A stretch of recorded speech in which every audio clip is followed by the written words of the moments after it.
What's up, family? Welcome back to a new video. And in today's video, we are talking about the interstate access here in Metro Atlanta. I'm going to take you through and explain to you how our interstate system works here in the area, point out some good information for you to understand and know. I'm excited to teach you a little bit more about Metro Atlanta. Let's go.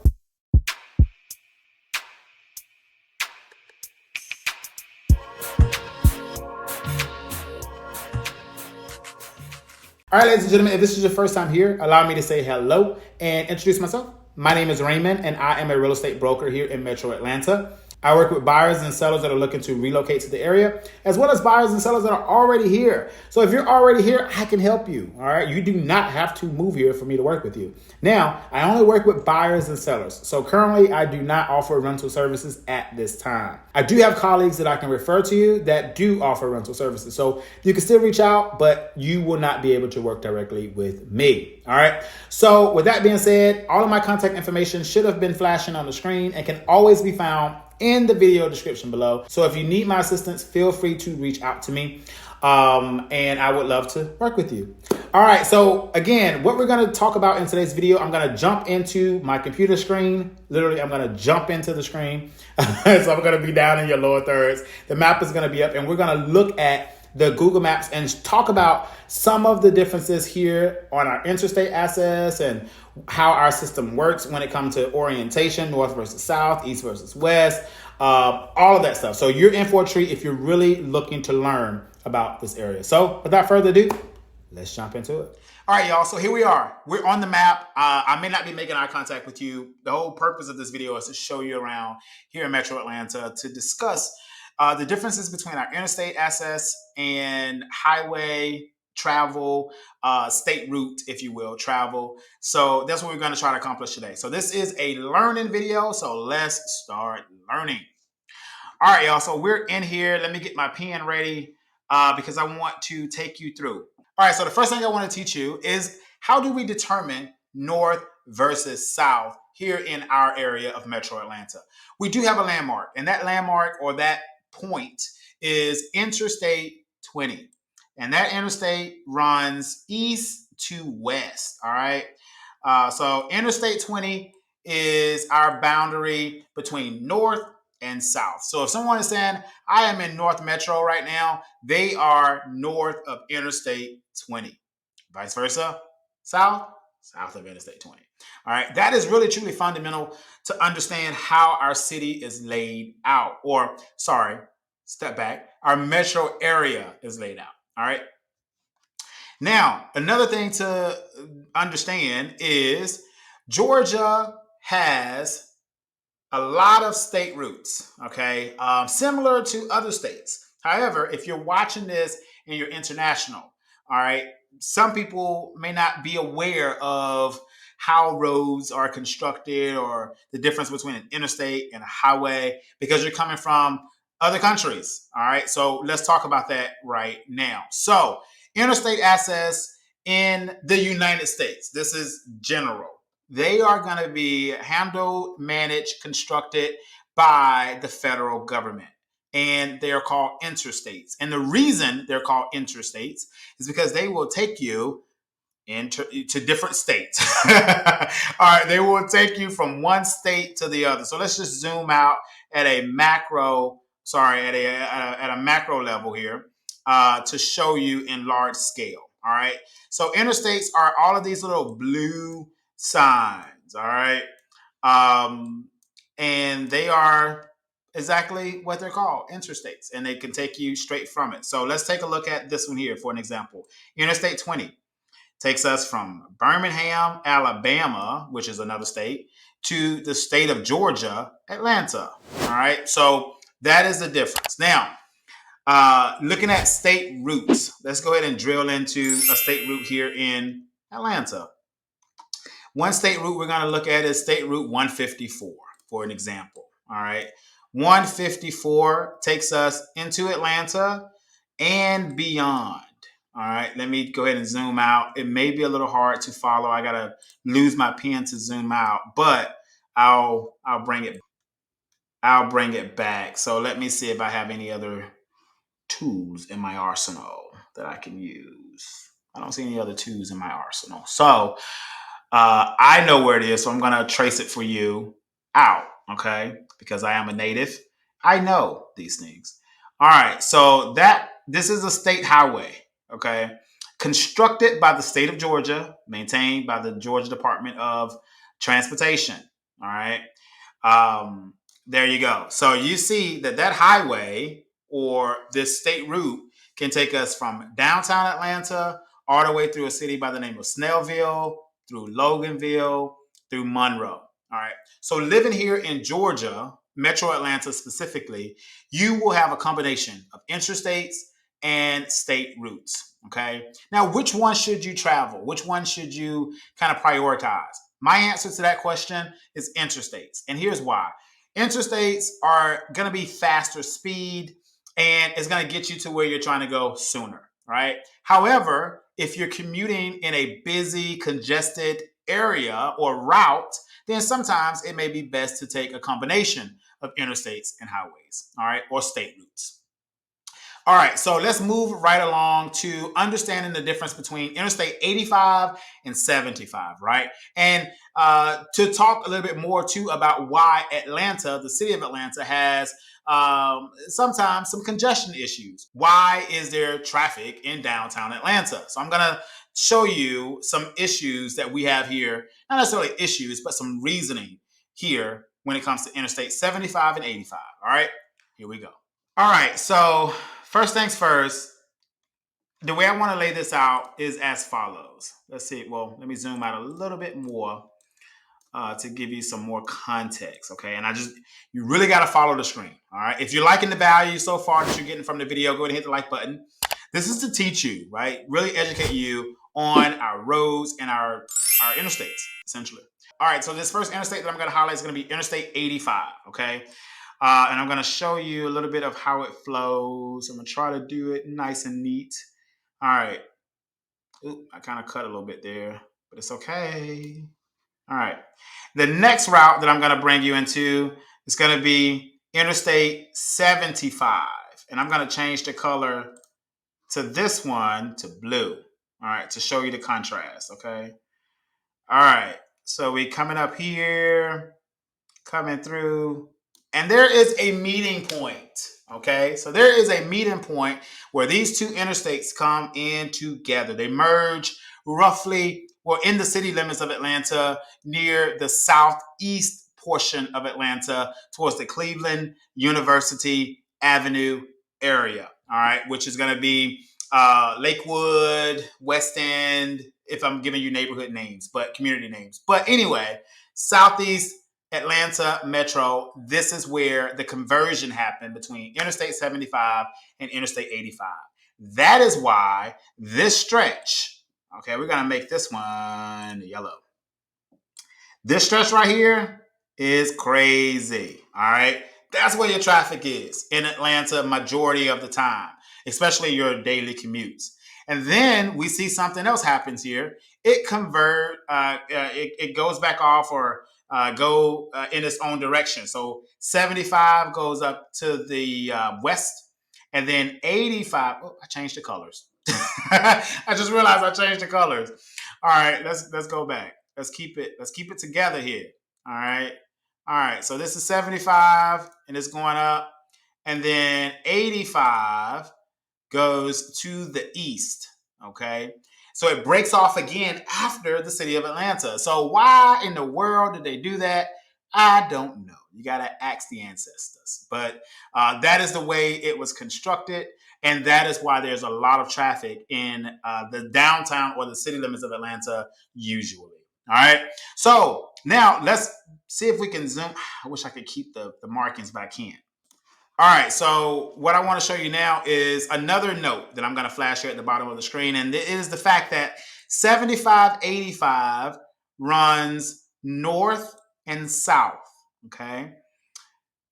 And then it breaks off, 75 goes that way, 85 goes that way, all right, somewhere in that way. And then you have Interstate, of course, 20 that we talked about, which runs east to west, all right? So the difference between 75 and 85 is the fact that One of them is northwest, and the other side is northeast. Okay, and then vice versa, southeast, and then southwest. So quadrants, right? So 8575 covers north and south, or direction of travel is north and south. The only difference to which interstate you're going to get on, are you going to get on 85 or are you going to get on 75, is the direction outside of the north and south. Are we going to the west, north, or are we going to the east, northeast, right? So those are the distinctions between Interstate 75 and 85, okay? All right, so after you've learned Interstate 75 and 85 runs north and south, and Interstate 20 runs east to west, there's one more interstate that you need to understand here in Metro Atlanta, and that is going to be Interstate 285. Interstate 285 is our bypass or our perimeter, all right? Every major city in the United States will have typically some type of bypass. And the whole reason for a bypass was to keep the heavy commercial vehicles away from the city center. So versus having all of the congestion with we call them tractor trailers here in America, but like say in the UK, you guys call them lorries, right? Or in other parts of the world, they may be different names for the big commercial vehicles. So I think saying commercial vehicles is probably politically correct. So we'll say the commercial vehicles, keeping them out of that stretch of Atlanta, the city center, all right, and to keep the congestion down. So the bypass is primarily the main route for commercial vehicles to bypass, right, and to get back on those interstates, though, right. So if you were traveling from the south, let's do some role play here. So if I was a commercial driver coming up from Macon, Georgia, right. So here's Macon.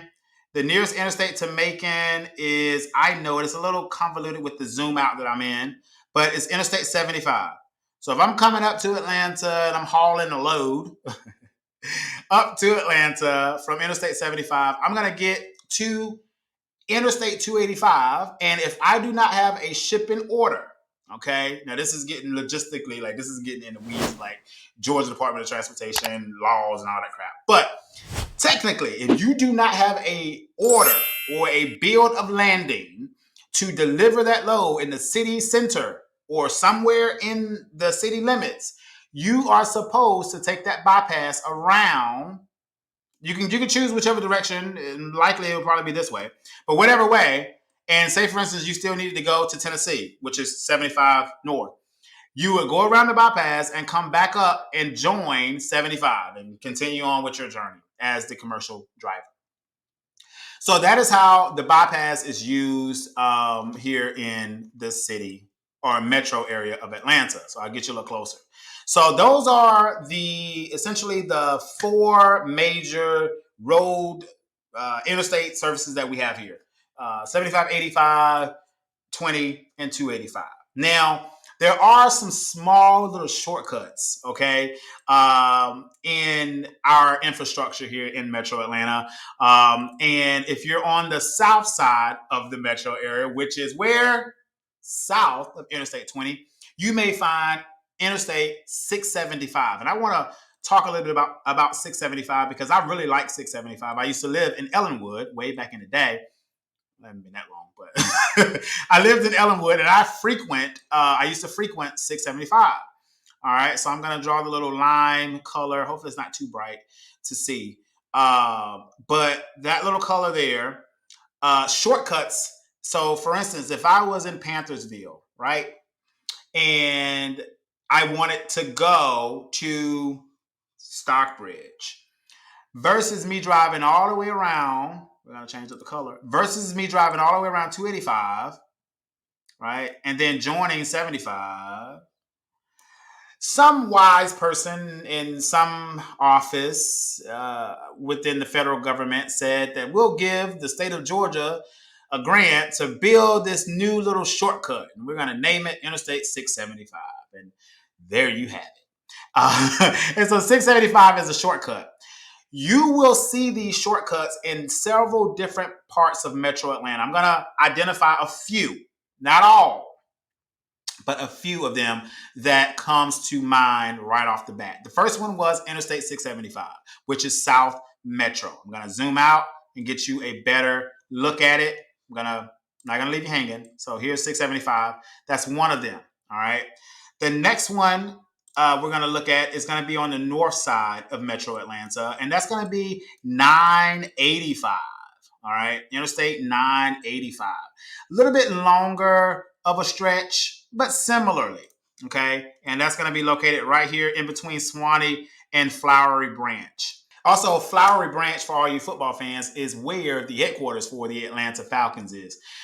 So this little small stretch, it does a little bit different function than 675. It doesn't connect you to another interstate, but it connects you to another highway or a longer route, state route, which is 23.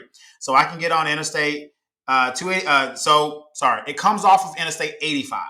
Okay, and you can pick it up. Let's just zoom in, make it make more sense here. All right, so here's the route there. So it starts here and it runs north in that direction. A little bit longer. Let's see. Yeah, it stops pretty much there. So that's pretty much where it ends, because it becomes the state route 23. So just to give you that little indentation, runs here. Let me zoom out more. It's a little bit longer than Interstate 675. So it starts here and it runs up to about here is where it jumps off the interstate and converts back into a 2-lane road, Highway 23. So there you have it. That's the second little shortcut, but not necessarily a shortcut. It's really serving a purpose for all of these growing cities up in the northeast. It's crazy. These little growing cities in the northeast quadrant of Metro Atlanta. So your Sugar Hill, Buford, Flowery Branch, Oakwood, all growing, and Gainesville, dropping you off in Gainesville, which is where the heart of Lake Lanier starts. But all this water, just FYI, is Lake Lanier. All right. Yeah, so let's stay on topic, Raymond, because I will be talking. Y'all know. All right, the next one that I want to highlight is similar to 985. It jumps off from an interstate to a state route, not really joining you back to another interstate like 675. But it is called 575. All right, and it starts here and it runs up to about here. Okay. And it starts off of Interstate 75. So if you're going in between the regular 75 and 85, you have this little 575 kind of in between it, okay, if you will. All right, and it's covering these cities here like Canton, Ball Ground, Jasper, getting up into the North Georgia mountains. All right. So there you have it. So hopefully you understand a little bit more of our infrastructure here when it comes to the interstate access and the state routes. Maybe I'll do another video on state routes, popular state routes that we have here. We'll see how well this one does. Again, this video is all about helping you become more familiar with the area, all right, when it comes to the interstate. Okay? All right, y'all. So thank you so much for watching the video. I hope you enjoyed it. And if you want to see more about the state routes, all right, so highways, state highways, the popular ones, the ones you need to be familiar with being a new resident of the city or metro area of Atlanta, drop a comment down below. Let me know. And then I will gladly produce that video for you and give you the value. Again, my channel is all about giving you value and information and knowledge about becoming a resident of Metro Atlanta and living here in Metro Atlanta. So thank you so much for watching, and I will see you on the next video. I never let the comparison get to me. I just remember the promises meant for me. I know the enemy and that he's sent for me. I keep the blood of the lamb as my centerpiece. I cannot trust in no crystals or energy. Look at the chemistry, it do not even